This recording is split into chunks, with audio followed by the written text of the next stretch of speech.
Welcome to New Central TV. I'm Tolulokwe Adeleru. Here are the headlines at this hour. Northern senators allege funds allocation in 2024 budget skewed against region. U.S. Secretary of State Antony Blinken praises Côte d'Ivoire as a model of combating terrorism in Africa tour. 4.4 magnitude earthquake hits southeast of Luxor, Egypt.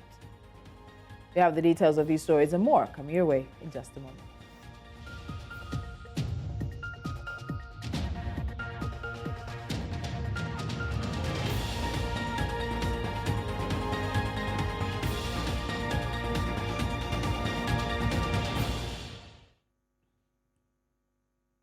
We start in Nigeria, where 58 lawmakers under the aegis of the Northern Senators Forum have alleged that projections and provisions of the 28.7 trillion naira 2024 budget are unfair to the northern region.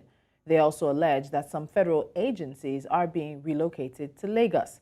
The senators made this known in a statement signed by their spokesperson, Suleiman Kawu Summaila, representing Kano South. The northern lawmakers said they are committed to addressing the concerns and feelings of their constituents in the north regarding the decisions and policies put forth by the federal government, including seeking legal redress if necessary. To further discuss this, I'm joined now by Dr. Jide Johnson, public affairs commentator. Dr. Johnson, thank you so much for joining me on New Central Now. It's a pleasure to be with you, and good day to our viewers all over the world. Thank you for having me. So I want to start with getting your reaction to the allegations of unfairness made by the northern senators regarding the provisions of the 2024 budgets, particularly provisions that have anything to do with the region. Well, it's just irresponsibility on their part. That's my opinion, because they have a responsibility. If you don't live up to the responsibility which is given to you, it means that you are irresponsible.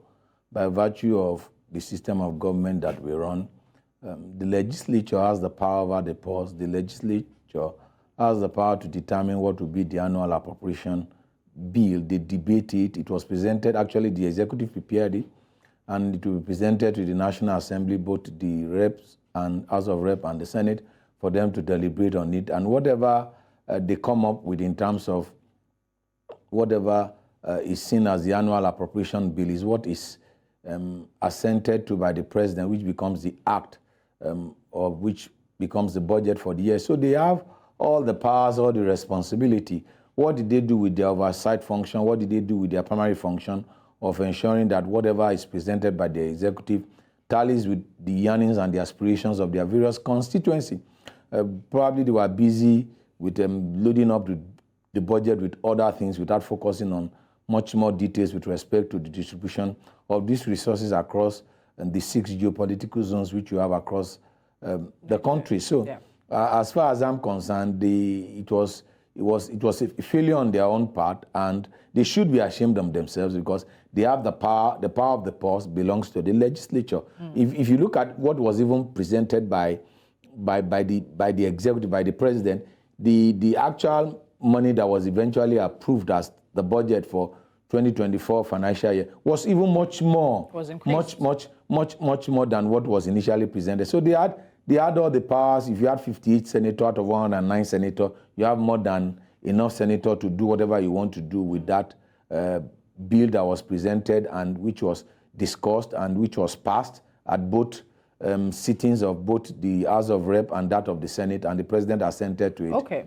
So I want to come in because also there have been some reactions that have trailed the announcement of the relocation of some units of the Central Bank of Nigeria, and then relocation of the headquarters of FAN, that's the Federal Airports Agency of Nigeria. So in terms of that, we've also had the Arewa Consultative Forum. They were on our breakfast show, and they're very much kicking against those relocations, saying that it's not going to leave the North with anything. What do you think about some of the furor and the controversy that has come up in light of this information that's making the wave? It was unfortunate that the conception and the movement to Abuja was facilitated by the military. If you are looking in the spirit of federalism, whereby you give every federating unit a sense of belonging, and where you cite federal agencies based on the comparative advantage which you have, you agree that NPA should be in Lagos and NPC should be in Port Harcourt. It should be in Port Harcourt or Bayelsa, but Port Harcourt appropriately, and funds should be in Lagos.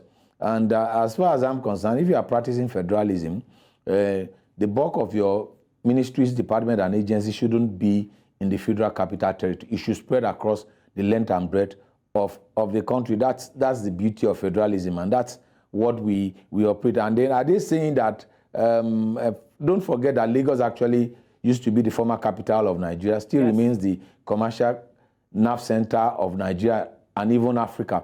So if you are bringing funds to Lagos, what is wrong with that? I think the president should even go further and take an NPC to Port Harcourt. And, you know, an MPA was initially scheduled to be in Abuja before it was relocated back to Lagos. The present defense house in Abuja was actually meant to be the headquarters of NPA. That's why it's called the Sheep House. And then the defense people occupied it, and the NPA was relocated back to Lagos. For example, the power holding company headquarters should be in Niger State. And then there are still some agencies. It's just that some people like playing politics with Nigeria and trying to play the ostrich and believe that, okay, they have a right or a sense of entitlement to whatever the Nigerian project is. There are still some federal agencies in the north. For example, the National Board, I work with the Polytechnic and Monotechnic educational sector.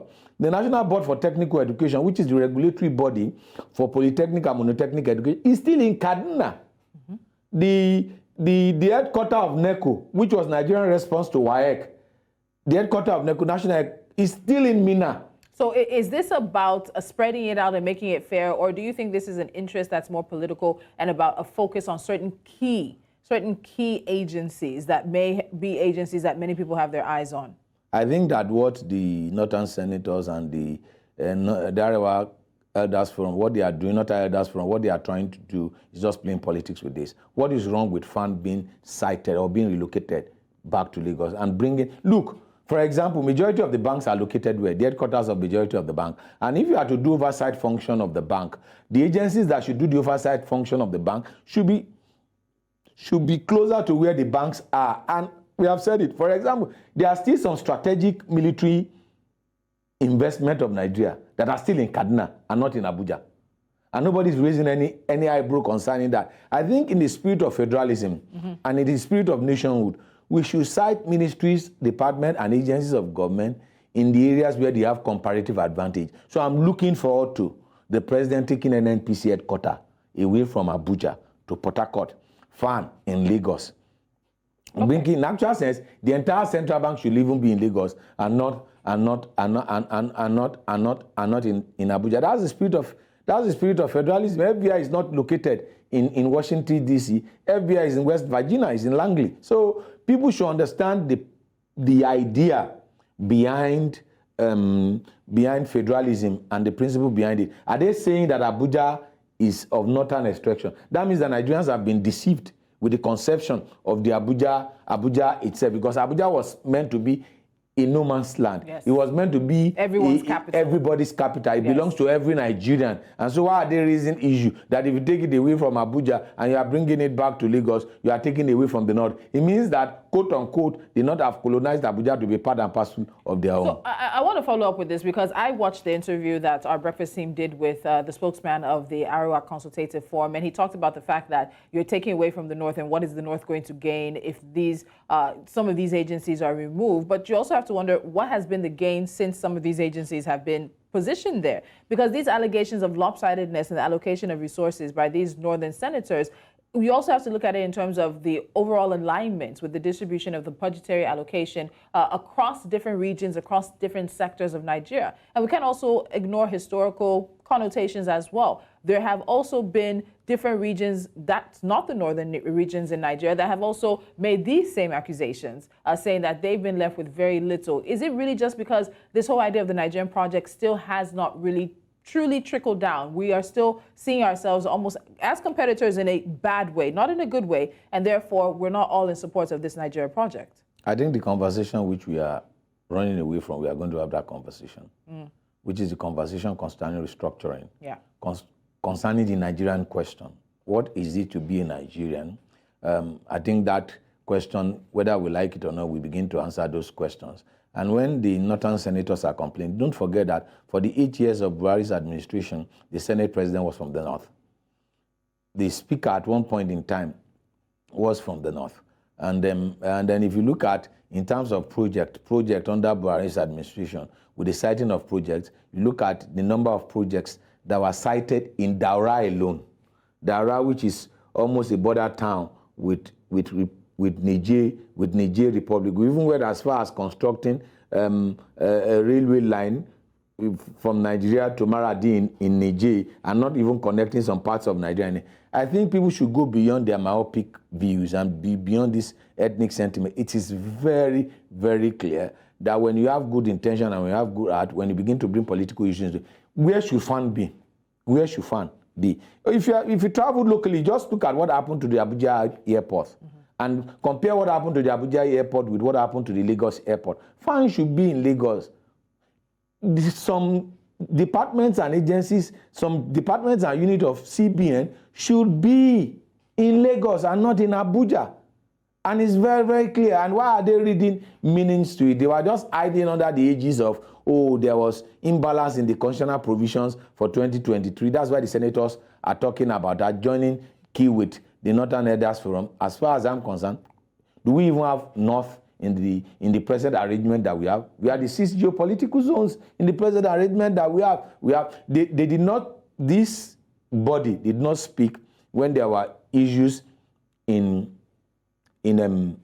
Plateau State, that incident that happened on the Christmas, they did Christmas not. Eve, yeah. Yeah, they did not speak about that. When you had issues of kidnapping and the rest, insecurity of lives, they did not speak over the issues of kidnapping of Nigerians and demand of ransom from them from the Federal Capital Territory. And they are now speaking about, oh, it's shortchanging the North on this and this. I think that, as far as I'm concerned, this is my opinion. I think that they didn't live up to their responsibility. And if you don't live up to your responsibility, it means that you are irresponsible. Dr. Johnson, one final question. Now, in that statement that was released by the Northern Senators Forum, they said that they might seek legal redress because of some of these issues. Do you think they have anything to support their claims of unfairness, or is this once again just taking the public for a ride and possibly an abuse of power by getting the legal system involved in what is not a legal issue per se? Well, I think that let's explore. This is democracy, and we practice a constitutional democracy where you have the constitution with respect to what lies within the responsibility, the roles, and responsibility of various agencies and organs of government. Let's test the waters of the Constitution. Let them approach the court. Let the court decide whether the president has a right or not, or central bank governor as empowered by the statutes and the law that established that office in bringing about some departments, units of government back to Lagos. As far as I am concerned, Lagos is the former Federal Capital Territory of Nigeria. Why shouldn't we have some semblance of federal presence in Lagos as well? And if the North has laid claim to Abuja as is with all intent and purpose, let's have some semblance of presence in the first capital, which is Calabar, and then in Lagos, which was the second capital, and then in Port Harcourt, and in Enugu. Let's develop the various regional capitals that we have, and we have a spread, and then you begin to talk about national unity. But when you have the concentration of all your national asset in one location, it does not speak well, and it does not bode well for national unity. And that's my view, and that's my take concerning that. Okay, I'm going to sneak in one more question because I do have a little bit of time left. You made mention of the issue around restructuring, and that's something we heard a lot of from the APC administration under former President Muhammadu Buhari. And there was a committee set up that was headed by the then Kaduna State Governor. Recommendations for restructuring were now into the Tinubu administration, still yet under the APC. Do you think we have an administration, a president in place who will bell the cats, as the saying goes, and really take on the issue around restructuring, which many people think is one of the things holding Nigeria back? Well, the basis of the APC existing as a party in 2013 was on the basis of restructuring. And remember the response of Jonathan to that. Jonathan administration was to set up the National Confab to address that particular issue, and the APC then did not send its representative to attend that. And if you look at the statement, speeches delivered by the president or comments which he has made in the past, whether during his birthday annual colloquium and the rest of it. He's an advocate of restructuring. And if you even look at his action with respect to the creation of the local council development areas in Lagos State when he was the governor, creating 37 to join the existing 20 local government, having 57 local government because of the imbalance that we have with local government. I hope and I pray that those local governments that he created as SDD will become part and parcel of the local governments that we have in Nigeria. There's an imbalance. Don't forget that the state creation and local government creation were a product of the military. The military created it. And if you look at the composition and the structure, these are all issues that can be revisited. If you look at the composition and the structure of the Supreme Military Council or the Armed Forces Ruling Council under Babangida's administration, or the Supreme Military Council under the various military administrations except of Babangida's administration, these councils were heavily dominated by people from the north. And you look at the arrangement with which states were created. For example, you have 7 states in the north. You have 7 states in the northwest region, 6 in the north central, 6 in the northeast. Whereas you have 5 states in the southeast, you have 6 in the south, and you have 6 in the south. So some of these imbalances were as a result of military intervention. So we will need to have that conversation. We've been running away from that conversation. There's the need for us to have that conversation. In the past, from inception, Nigeria used to be 3 regions. 3 regions, the north, the west, and the east. 3 regions later grew to 4 regions. And then 6. 4 regions, then you have Midwest. Now, the region that refused to be divided in the past has turned to 19 states, and the region that used to be 3 regions is now 17 states. We must have that conversation moving forward. Otherwise, we will not have a nation that is called Nigeria. That conversation must be had. All right. Dr. Jide Johnson, public affairs commentator, will end the conversation there. While it seems on the face of it, it's just about provisions and allocations in the budget, there definitely is a deeper conversation to be had. Thank you so much for your time. It's a pleasure to be with you. Thank you for having me. So let's continue with legislative matters now. The Speaker of the Ogun State House of Assembly in Nigeria's southwest, Kunle Oluomo, has been impeached. During Tuesday's plenary session, 18 of the 36 members of the State Assembly voted in favor of his impeachment. Oluomo was impeached on charges of embezzlement, haughtiness, and other offences. The Assembly immediately elected a member, Oludaisi Elemide, as the new Speaker. The Plateau State House of Assembly has resumed after the recess it embarked on late last year. Today, only 8 of the 24 members of the Assembly were in attendance. 16 lawmakers who are members of the PDP, the People's Democratic Party, were sacked by the Court of Appeal and replaced by their opponents of the APC. At the Assembly today, there was unusual police presence to avert any breakdown of law and order after a threat by the former lawmakers from the PDP to attend plenary today. Addressing newsmen after they resumed plenary behind closed doors, the Speaker had this to say. You're watching News Central now. We'll go for a quick timeout. When we come back, there's more news coming your way. Stay with us.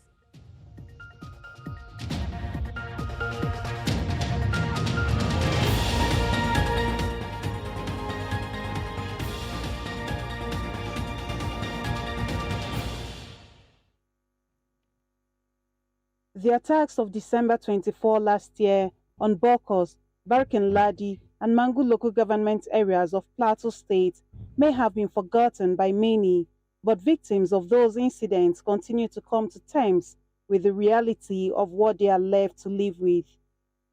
As groups continue to speak on the aftermath of the incident as it concerns them, most recent is this media brief by the Fulani community who reside in these affected communities, dissociating itself from allegations of perpetrating the crime. Going down memory lane on the genesis of crisis and quantum of losses incurred by the Fulani in Plateau State, the propaganda agenda of overbloating the recent dastardly incident of killing perpetrated on the 23rd and 24th December 2023 and linking it to Fulani nation is grossly misplaced. They blame their inaccessibility to the media as one of the major burdens they have to bear.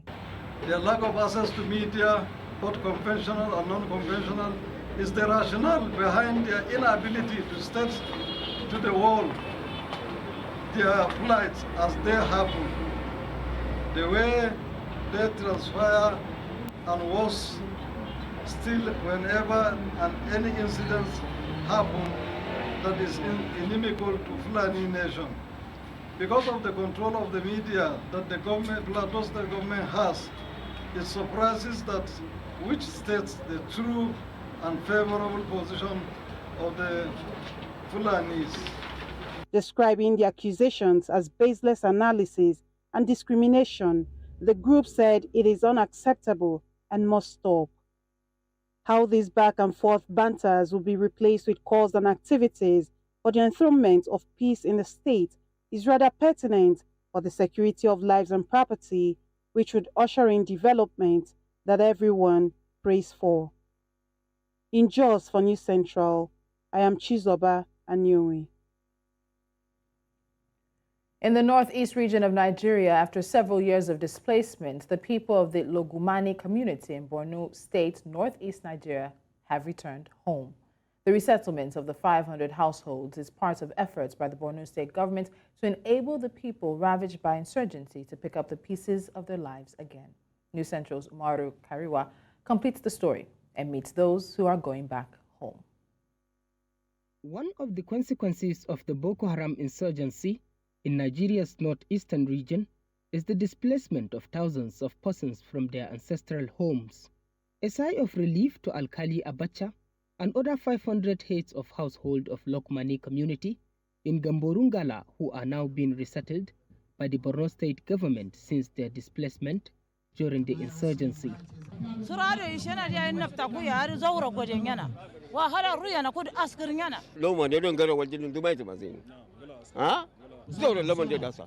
The atmosphere here in Lokmani is filled with joy, relief and a renewed faith in life. Livelihood support packages like food items, bull and cow, a water pump, clothing materials, seedlings and insecticide to boost irrigation farming, in addition to cash assistance were provided to the returnees by the Borno State government. In fulfillment of our electioneering campaign promises to the internally displaced persons in Borno State, that we shall resettle them to their original localities if voted into power. This afternoon we are here in this historic community, Logomane, in order to resettle them back home. We can never forget this singular gesture in our lifetime. Leadership has gone into humanity. To strengthen community resilience, Borno State government handed over 500 units of two-bedroom low-cost houses with basic amenities such as a primary school, health center, police station, and borehole for water provision to the people of Lokmani. His Excellency Professor Babagana Zulum was a messiah to Borno State, and we are lucky to have him this material time where Borno requires huge commitment, particularly in terms of rehabilitation, reconstruction and resettlement. Issue of major concern now are improved explosive devices and mines in the area, which the security forces have been given order to tackle. Let me use this opportunity to commend the federal government, the leadership of Tinubu administration, as well as our development partners who have contributed immensely to the regional stabilization facilities. Germany, UK, just to mention a few. We have seen what has happened here, and I believe more communities will be resettled. I'm calling upon other countries in the world to donate to our basket fund, the Regional Stabilization Facility Fund, which is being managed by UNDP still, as well as the one UN offer. The resettlement of Lokmani community is no doubt a commendable effort in stabilizing the region after many years of displacement. Other communities like Guzamala and Abadam are hopeful that their desire of returning to their homeland will be actualized soon. In Borno State for News Central, Umaru Kirawa. Now, opposition political parties in Delta State are poised to support the state governor through constructive criticism and suggestions. Some opposition leaders spoke with correspondent Austin Azu in reaction to the Supreme Court's judgment upholding the election of the governor. Here's the story. It was a carnival of sorts on Friday in Kwale Metropolis, the headquarters of Ndokwa West local government area of Delta State, when the news of the Supreme Court judgment affirming Sheriff Oborewori as duly elected governor of the state filtered in. The PDP faithful and most residents trooped to the major roads in jubilation. The mammoth crowd, which was led by the chairman of the PDP in the LGA, Lucky Okweje, and the LGA chairman, Gode Obi Izete, in wide jubilation, walked around the major road to the popular AK Market roundabout, thanking residents for voting for the party at the 2023 general elections.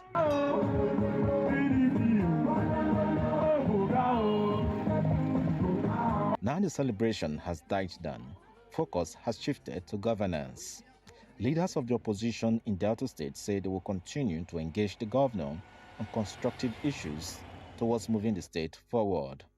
Which means you don't criticize for the sake of criticizing, but you try to get the government to be on its toes, not to take the people for granted, not to act with impunity as is so rife in Nigerian politics. So we've got to do that by ourselves, manifesting integrity, manifesting patriotism, manifesting good leadership, at the same time work hard within our own party to position ourselves to take advantage of any lapses that the government may have on the way to 2027. But my advice, that the time for people to begin to operate with rancor, to bring segregation, either because of a religious affiliation, political affiliation, or ethnicity has gone.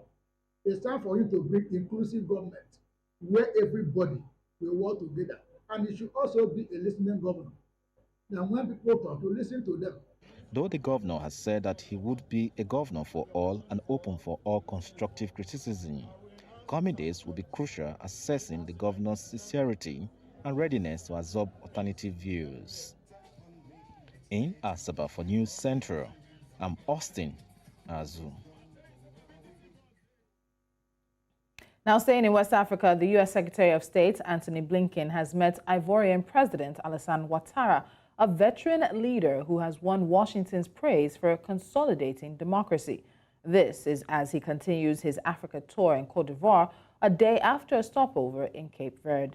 Now, the American diplomat's next stop will be Nigeria, where he is set to meet with President Bola Tinubu, who was elected last year on a platform of economic reforms. The two West African powers have largely stood by the U.S., despite unease in much of the continent over the Western focus on arming Ukraine and, more recently, U.S. support for Israel in its war with Hamas. We noted and applauded the very important leadership of the President in other regional issues, particularly the very hard but important work of trying to return Niger to constitutional order. We had a long discussion about that. Of course, we spent a good deal of time talking about regional security challenges. And here, Côte d'Ivoire is an essential partner. Partner for us, partner for other countries in the region that are trying to move forward. We appreciate particularly the leadership shown by Côte d'Ivoire in countering extremism and violence. And I have to applaud the approach that's been taken by Côte d'Ivoire, working with communities, listening to communities, making sure that their security forces understand the needs, the concerns of local communities, and building security together. Côte d'Ivoire is showing the way to do that, and I think that can serve as a very powerful model for other countries. Now let's head to Liberia, where the new president, Joseph Boakai, has been declared perfectly fine by his doctors. On Monday, the 79-year-old failed to finish his inauguration speech and had to be helped away from the podium during his swearing-in ceremony. He had been speaking for over 30 minutes when it became clear that he was having difficulty continuing. His office said he had suffered heat exhaustion but has now resumed his normal activities. Concern about his health was a major issue during last year's election campaign. He narrowly defeated his predecessor, 57-year-old former football star George Weah, in a runoff election in November. To let you know, that when we work hard together as a country There is nothing that history has imposed upon us, including the fundamental problem that we cannot overcome. It will ensure we rebuild the broken infrastructure. Now coming up on the news, a stampede at Cameroon High School leaves scores dead. We'll bring you more on this when we return.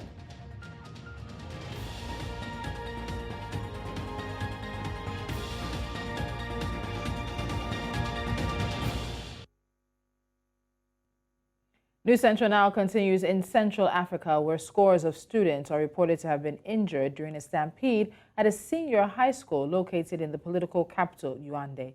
Reports say the stampede occurred when students who were late for school rushed to push past the school gate, which had earlier been closed. Many students lost their lives at the scene, while others were rushed to nearby health facilities. Local and national authorities have been mobilized to deal with this unexpected crisis. Medical teams, law enforcement, and psychologists have also been dispatched to the scene to provide immediate and necessary assistance. Joining me now on the news to discuss this further is Asong Michael Kumba. He's a presidential candidate for the forthcoming 2025 polls, and he joins me from Douala in Cameroon. Asong, welcome to the news. Thank you so much for joining me. Thanks for having me on board. So we know what the reports say in terms of the cause of this stampede, of this push that unfortunately led to the loss of life and injury to many students. But what can you tell us? What else can you tell us about the main factor? We've seen the videos there, basically a mass of students almost acting heading in one direction. What really was going on? Well, I want to start by expressing my sympathy to the students and the parents of the students. Who are actually hospitalized, and from reports, they are doing better. So when we want to talk about the root cause of this issue, we are going to realize that Cameroon is going through some sort of moral decadence. We have realized that in our society today, social standards are degrading. And certainly that's because we have issues with the rule of law. So the rule of law is not being respected.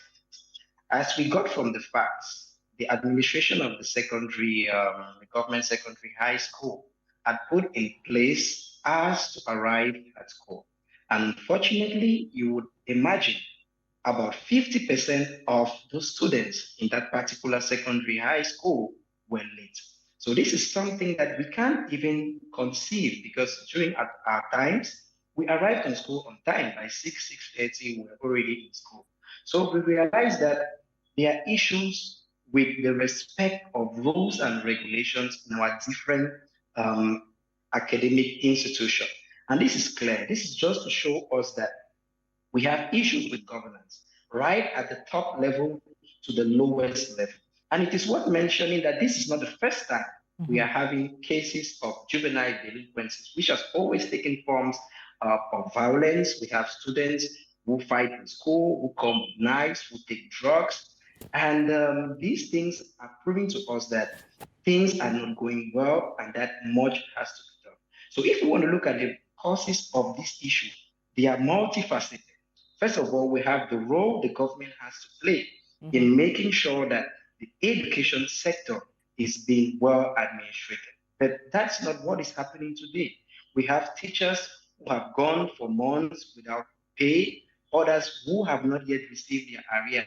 So the issue we ask ourselves now is, if these teachers have not received or are not well paid, how do they make sure that these students are being brought up in the right way?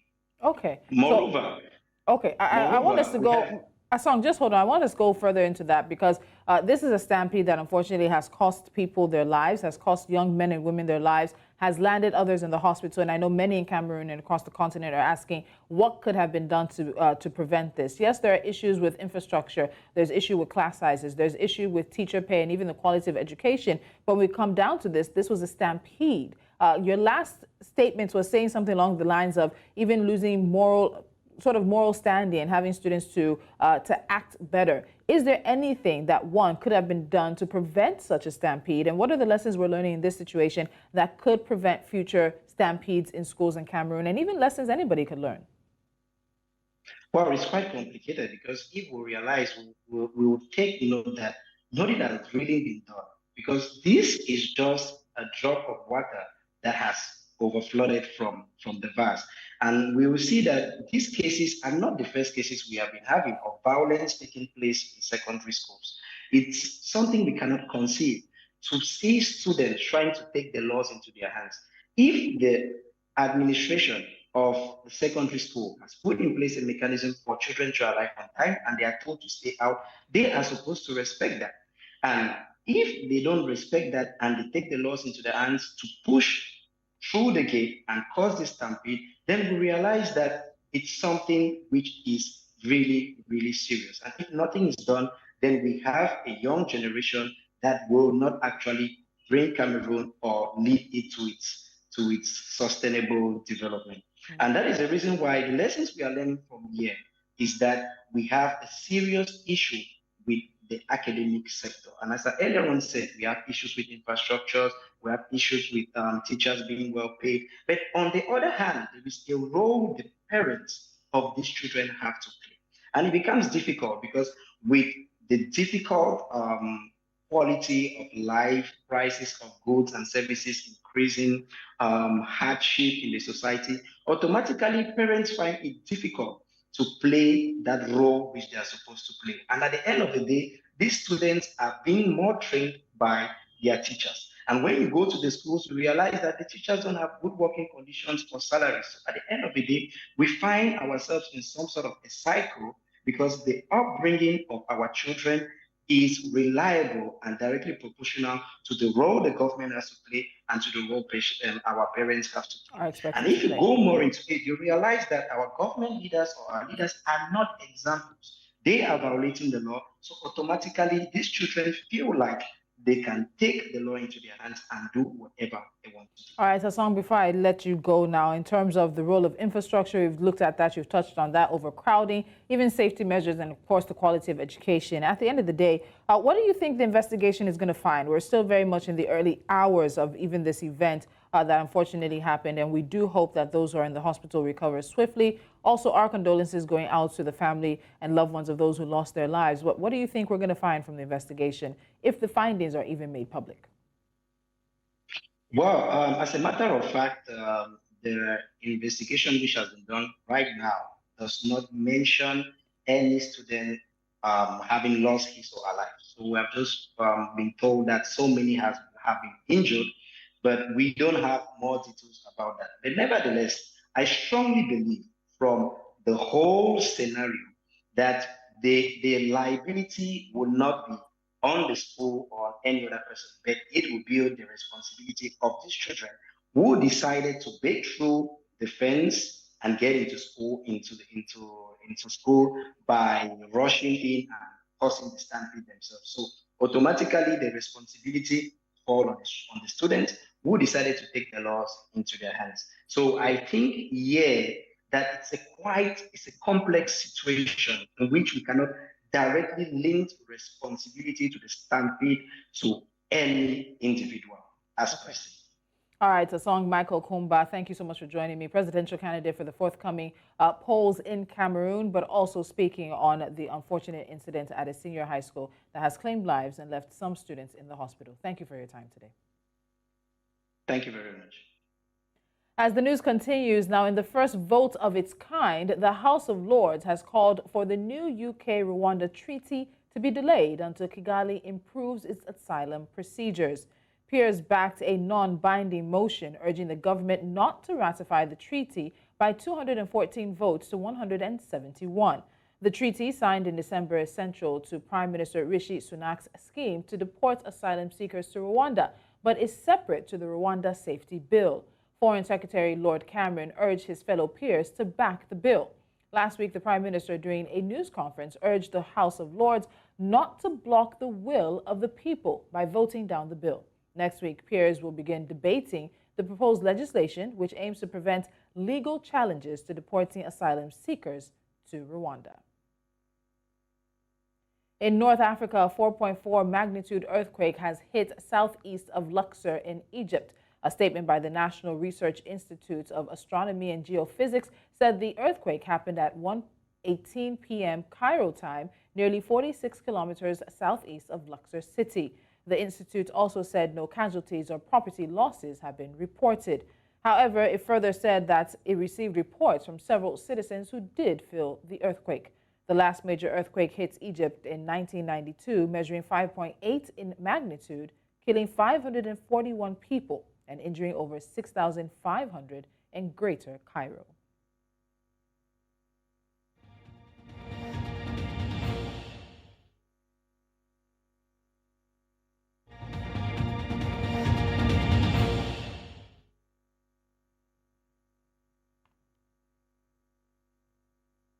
The Monetary Policy Committee of the Central Bank of Nigeria has announced its first meeting under Governor Olayemi Cardoso. Being the first meeting in over 6 months, News Central's Perpetual Fasami Peter spoke to analysts on what their expectations are. The Monetary Policy Committee, created by the CBN Act in 2007, supports the economic policy of the federal government and assists the central bank in attaining price stability.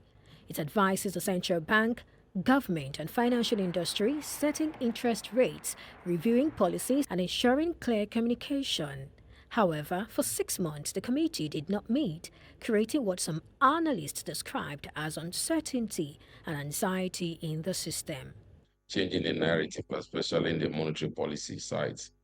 It has not been good for Nigeria if you've not had your MPC meeting for a very long time. Unfortunately, I don't have so much high expectation, maybe based on their utterances by the CBN governor. I think it will be same of same. So I feel that while we were having MPC meeting, the CBN governor, the CBN has been using other monetary policy to actually control the economy. The CBN has announced its first policy meeting under the current governor, Olayemi Cardoso. The meeting is scheduled to be held between February 26 and 27. The MPC raised the benchmark interest rate at its 292nd meeting in July by 25 basis points to 18.75% from 18.5%. Analysts have expressed differing thoughts on what their expectations are for the February meeting. I expect the CBN to come up with a clear-cut formula on going forward and how to address the FX issues. I think for me, that's the news that every economics analyst or every businessman wants to hear. The only change that you will likely want to see on CRR is the fact that to ensure that the debit from banks are uniform. But for NPR, I think that we may likely see rate hike. I won't be surprised for 100 basis points. And my view is based on the fact that last year, inflation actually increased by about 625 basis points thereabout, and we only hiked rates by 225 basis points. With the MPC's first meeting under Governor Cardoso set for February 26 to 27, the pent-up anticipation is palpable. Will the MPC raise the benchmark interest rate again? By how much? And what will the ramifications be for inflation, growth, and market performance? Businesses are holding their breath. Investors are poised to react, and the entire economic landscape awaits the committee's pronouncement. In Lagos, for News Central, I am Perpetua Fasami Peter.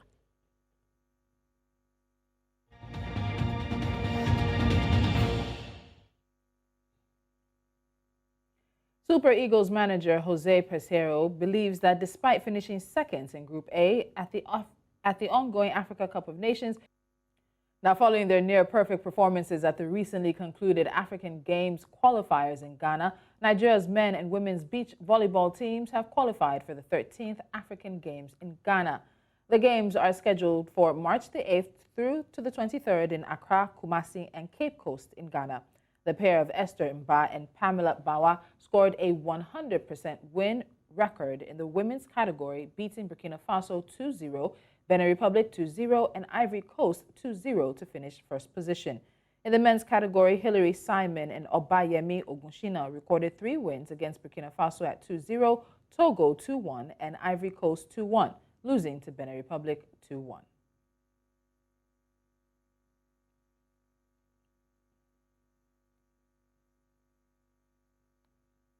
And that's all the news that we have for you at this time. But before we go, let's take another look at the major stories of this hour.